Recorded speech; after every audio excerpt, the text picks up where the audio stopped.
G'day! Since the topic of this video is a bit sour, I thought I'd start it with a funny scene.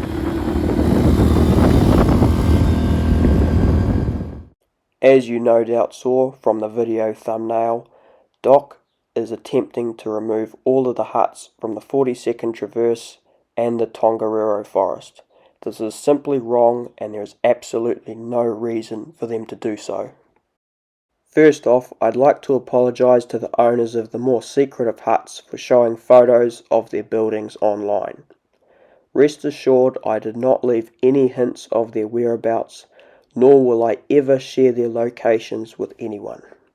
I made sure to include photos of every notice in every hut. They are in order. I know of 4 other decent huts in the area, however I did not get time to check if there were notices in those. Some of them are so secret that Doc likely doesn't know about them. All that Doc is accomplishing by removing these huts is creating a negative chain reaction that costs them more money, means less people can enjoy this beautiful public land, and means they have to drop more poison to control the pests.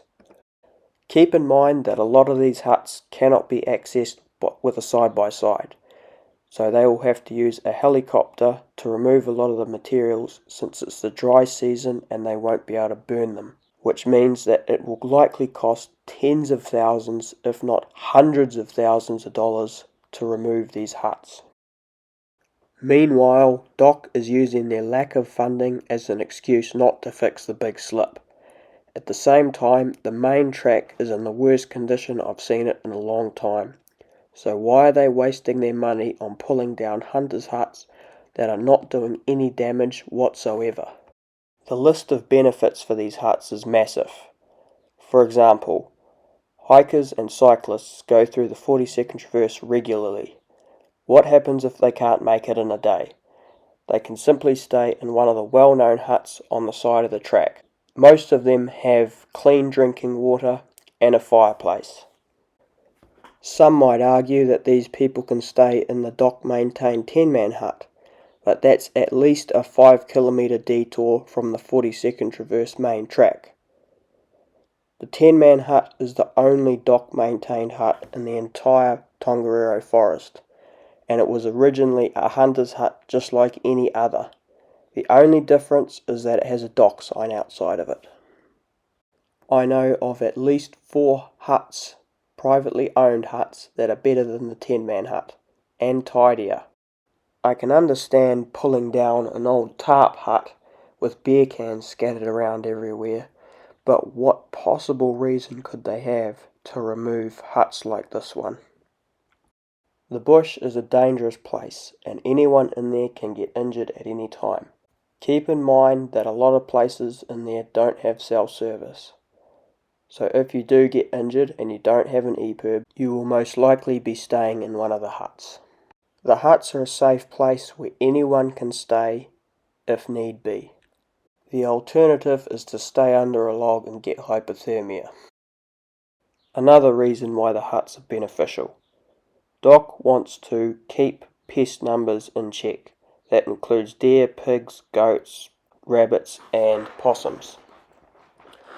Hunters use these huts as a base for hunting these animals, which means that Doc doesn't have to dump as much 1080 on our native bush. Every 4 years they dump hundreds of tons of this toxic poison on this land. You would think that reducing it would be top priority to them. That's just the more practical side of things. Think of all the happy memories that these huts have brought to people. Think of all the great times. Hunting has always been a part of our culture. Doc cannot be allowed to continue with this unacceptable behaviour. They are attempting to take away a part of what makes us New Zealand. Enough of all that. Enjoy the rest of the video and please like, comment and subscribe so it reaches a wider audience. Also, don't forget to share it as much as possible or just spread the word.